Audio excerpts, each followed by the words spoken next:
हम लगातार कई मुद्दों पे बात करते हैं और बात आती है महाकौशल की। तो तेवर का नाम आता है जिसको कि कहा जाता है कि वहाँ पे 3 राजवंशों का इतिहास धरती के भीतर है। न सिर्फ पुरातात्विक महत्व की धरती है वो, बल्कि आध्यात्मिक महत्व भी वहाँ पर बहुत है। हमारे साथ हैं डॉक्टर विजय तिवारी किसलय जी, हम आपका स्वागत करते हैं। तिवारी जी, आपका तो जन्म स्थान है तेवर। तेवर को लेके आप क्या कहना चाहेंगे कि किस तरीके से वहाँ पे इतिहास की इबारतें आज भी जमीन के भीतर से झांकती हैं?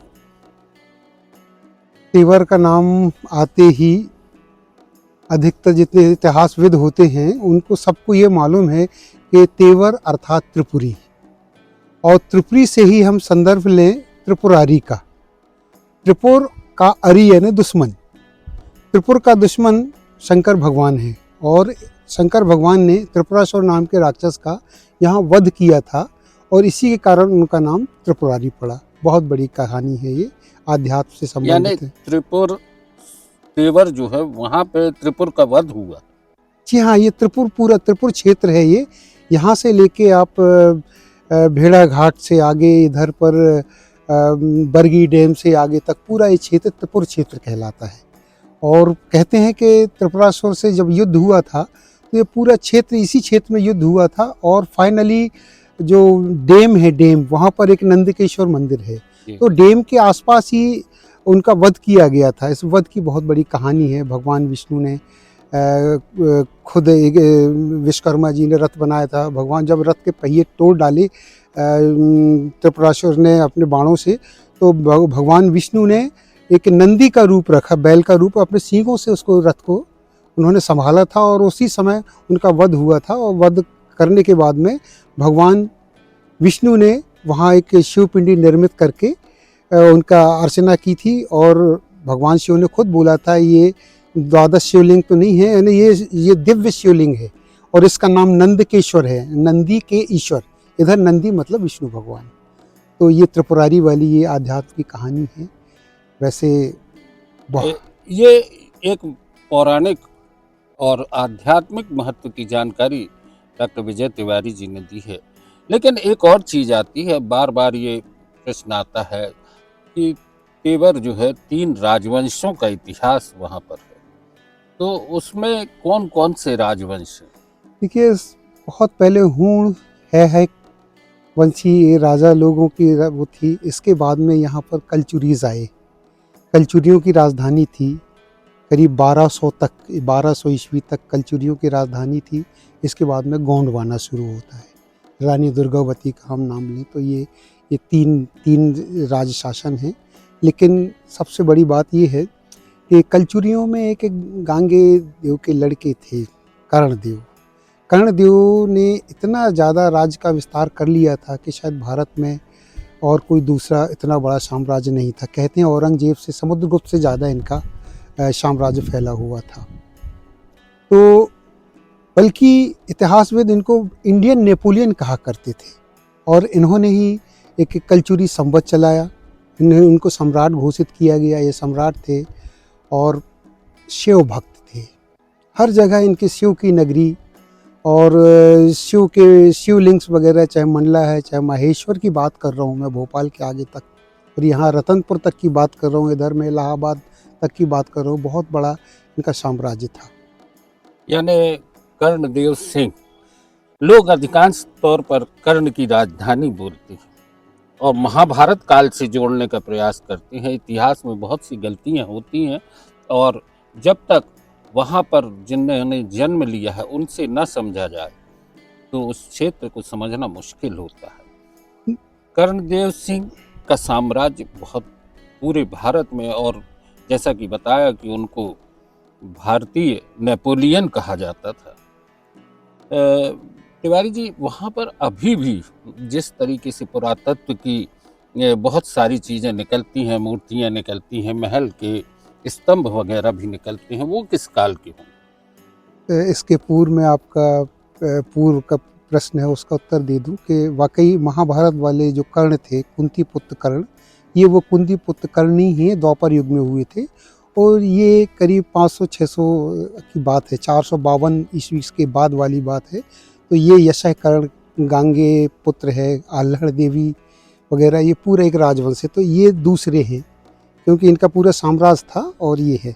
अब बात आती है यहाँ इतिहास की बात आती है, तो मैं आपको बताना चाहूँगा कि जब कर्णदेव के पहले ही, कर्णदेव ने जब इसको राजधानी बनाया था, करीब 800 की बात करूँ मैं, बनाया था, तो उस समय कलचुरियों की राजधानी त्रिपुरी थी। त्रिपुरी यानी पूरे के पूरे कलचुरियों की राजधानी त्रिपुरी है, और त्रिपुरी राजधानी हुआ करती थी। और इसका कर्णवती नाम की नगरी कहा कर्णावती, कर्णवती नगरी इसको कहा जाता है। और कर्णवती नगरी में बहुत ही स्थापत्य कला की बात करें, शिल्प कला की बात करें, मूर्ति कला की बात करें, चूँकि मैं बार बार ये बताता हूँ लोगों को कि धर्ममय पूरा राज्य था इनका, और शिव भक्त थे ये। तो इनकी मूर्तियाँ, सारी मूर्तियाँ, ऐसा नहीं है कि दूसरे यहाँ पर आपको बुद्ध की भी प्रतिमाएं मिलती हैं, और गणेश की भी मिलती हैं, विष्णु की भी मिलती हैं, शिव प्रतिमाएं, सबसे ज़्यादा शिव प्रतिमाएं मिलती हैं। तो ये इस धर्ममय था। तो बात आती है कि ये एक स्वर्ण काल था कर्णदेव के समय का। और उसके बाद में अंग्रेज़ों के आने के बाद, रानी दुर्गावती के बाद की बात करें हम, तो यहाँ का जो वहाँ के पुरातत्व अवशेष थे, जो ऊपर वाले अवशेष थे, उसको ट्रेनों में भर के, रेल पटरियाँ यहाँ से बना के, उस ट्रेनों को यहाँ से 200-300 किलोमीटर इटारसी तरफ और 200-300 किलोमीटर इलाहाबाद तरफ की जितनी पुलियाँ वगैरह बनी हुई हैं, वो सब यहीं के पत्थर ढो के बनाई गई हैं। और आज उन पुलियों को यदि देखा जाएगा तो उसमें नक्काशी वाली, और ये पूरे महलों के बताते हैं कि जो ये पुराना रेलवे ब्रिज है तिलवारा का, उसमें किसी अंग्रेज पुरातत्वविद ने वो मूर्तियों को देख लिया था, और उसने उस पर सवाल किया था कि आखिर ये कैसे लग गई इस पुल के पिलर्स में। इस विषय में तो मेरे को ज़्यादा जानकारी नहीं है, लेकिन ये 100% सत्य है कि यहाँ के जो पत्थर हैं, यहाँ की मूर्तियाँ हैं, ये सब यहाँ से लोग चुरा के ले जाते रहे। और अंग्रेज़ शासन ने भी यहाँ से पूरे पत्थर, बने हुए पत्थर ले जाके सब इसका दुरुपयोग किया है। मैं उपयोग तो नहीं बोलूँ, दुरुपयोग किया है। और यहाँ के पूरे वो पत्थर सब बाहर चले गए हैं। अब जो कुछ बचा हुआ है, तो उसका 2-4 जगह पर इसका संग्रह किया गया है। अब बात आती है उत्खनन की, अवशेष की बात आती है। आज मात्र 2 अवशेष हैं। एक है त्रिपुर सुंदरी, 3 मुख वाली प्रतिमा है, जिसे त्रिपुर सुंदरी का नाम दिया है। बहुत सारे इतिहासवेत्ता की अलग अलग बातें हैं त्रिपुर सुंदरी को लेके, ये विषयतर हो जाएंगे हम।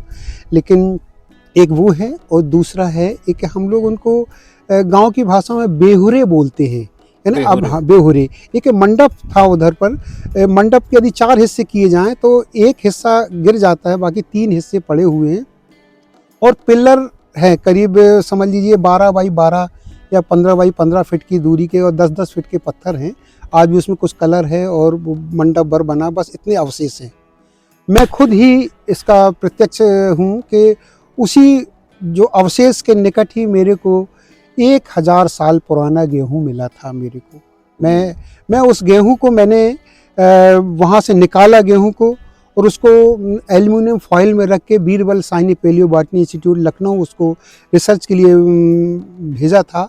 और ये बात है 80-82 की बात है। उस समय उन्होंने 950 ± 50 ईयर्स उसको पुराना बताया हुआ था। वो आज भी मेरे पास में करीब 50 ग्राम करीब मेरे पास आज भी रखा हुआ है। तो एक ये, और दूसरा यहाँ पर चाहे नागपुर यूनिवर्सिटी हो, सागर यूनिवर्सिटी हो, पूना यूनिवर्सिटी हो, इनके पुरातत्व विभाग ने यहाँ के कई बार, कम से कम 4-5 बार यहाँ पर उत्खनन कार्य किया है, जिसमें मैं उसका गवाह हूँ कि वहाँ पर जो उस समय की जो ईंटें हैं, आज की ईंट के 4 ईंट के बराबर, मतलब 1.25 फीट बाई 1 फीट ऐसे बड़ी बड़ी ईंटें निकलती थी। आज जाओ तो खेतों में सिक्के मिलते हैं, कुछ मूर्तियों के टुकड़े मिलते हैं। हर जगह, कहीं ऐसा कोई भी जगह नहीं है जहाँ पर खोदा जाए तो जो कर्णवती नगरी के यदि यहाँ पर अवशेष ना मिलें।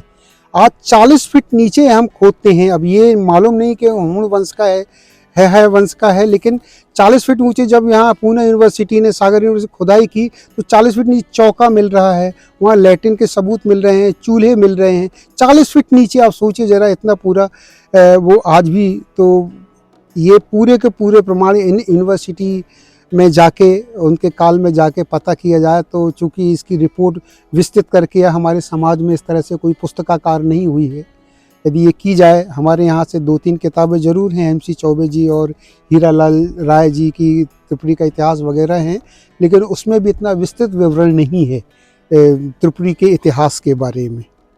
त्रिपुरी के इतिहास को लेकर जब बात की जा रही है तो निश्चित है कि धरती के गर्भ में वहाँ बहुत कुछ छिपा है, जिसे लोगों को समझने की ज़रूरत है। और पुरातत्व के लिए एक बहुत बड़ी एक खोज होगी जब वहाँ पर जो पुरातत्व के अवशेष मिलेंगे, तो भारतीय संस्कृति और राजवंशों के इतिहास का बहुत सारे प्रमाण उपलब्ध हो जाएंगे। डॉक्टर विजय तिवारी जी, आपने नो न्यूज़ ऑनली व्यूज़ पर चर्चा की, बहुत बहुत धन्यवाद। नमस्कार। नो न्यूज़ ऑनली व्यूज़ पर आज बस इतना ही। नमस्कार।